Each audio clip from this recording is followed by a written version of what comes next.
media. LeBron, how did you guys try to respond once it was clear that AD wasn't going to be able to return to the game? Next man up, but that's a tall task, figuratively and literally, for what AD has been doing for us over the last few weeks. So I thought Thomas came in and gave us some great minutes. He was high energy, worked the glass really well. But it was tough for us, once, AD went out, we had to kind of switch up our whole game plan, from what we were going to try to do. But we gave, as much as we could. Had a couple opportunities in the fourth, but they broke away with it. Obviously, the way you guys started this trip, you don't want to lose any game, but it allows you to withstand something like tonight and still have a successful trip. But if AD has to miss some time, what's the best method to get back in the winning? Well, it's next man up. That's what the team is for, and obviously you can't replace AD, so everyone has to do a little bit more, but do their job at the highest level or the highest capacity they can do it and live with the results. He's been doing so much these last 9 games, but what's the when he goes out? What is this is what we need to shore up? Everybody, you did it on the glass, but is it rebounding? Is it defense at the rim? What do you miss most when he's not? A little bit of everything.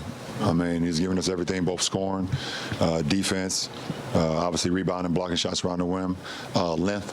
Obviously our length goes away. When you have a guy that's 6'11" with a 7'5", 7'6" wingspan, 7'7" wingspan, it's hard to, you can't match that. Do you feel like Mitchell was able to do a little bit more of what he wanted to do around the rim because AD was there? No, Mitchell is he's Mitchell.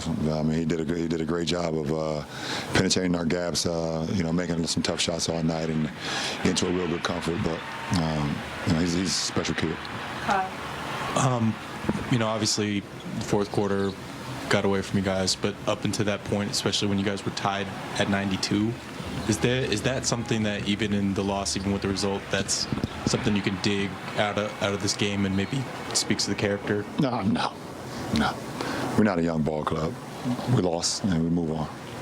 And sort of taking aside, this game, what's it like to kind of see a Cleveland team and in Donovan, a star here has them competitive and has this building full of energy?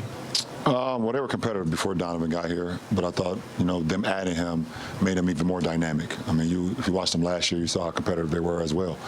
I think when some of their guys got injured towards the end of the season, they slipped a little bit and ended up in the playing game, but they were a good team last year. You add an all-star, NBA all-star, a dynamic wing, or a dynamic guard, like Donovan is going to automatically make your team better. So, Joe?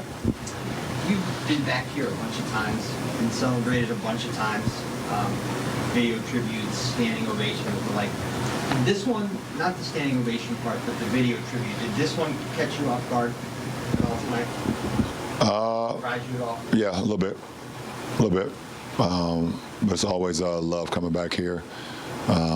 Obviously, the memories that I have here will never be forgotten. From the time I was drafted as an 18-year-old kid to the time I left, and then left. So, the reception I got from the fans here is mutual. That's for sure. And you may have talked about it with these guys over the last couple of weeks, but the way that Anthony's been playing lately, and then the way that you've kind of been playing off him almost, was that your plan or the plan all the way back when you first acquired Anthony? Yep. Why do you think it's happening now this way? Just timing. We have time for 2 more. We'll take this gentleman here and with Branson. LeBron, going out for Joe's question, you've been in this building. This is your building. Have you ever heard it as an opponent like that? Have you ever been around an environment like this as an opponent? As far as what? As far as the energy, as a Cavalier, you've experienced that environment. But as an opponent, have you ever experienced it? On the positive side. Yeah. On the positive side, yeah. But I've been in here On the negative side, when the energy was crazy too, but on the positive side, it was great. But that's what I mean. Come on, that's what Cleveland sports is all about. You know, from the Guardians to the Browns to the Cavs, the fans, they're going to always support and be loud, and that's what they do. So nothing else. I wouldn't expect anything less of that. LeBron, with the challenges at urban schools, particularly Glenville, they want to stay tight. Yeah, I saw that. Congratulations to Glenville. That was amazing. What do you think that could do for other urban schools as far as believing that they can win the state? I mean, it just brings so much awareness, one. I think that's amazing when you can get a school like Glenville that can win a state championship. It allows a lot of the inner city kids, for one, to feel like they can go there and win as well and be seen and be heard. So it gives a lot of credit to that. I think it's pretty special. And I got a couple friends of mine that actually went to Glenville years and years ago. But that's from that community, and they were extremely excited.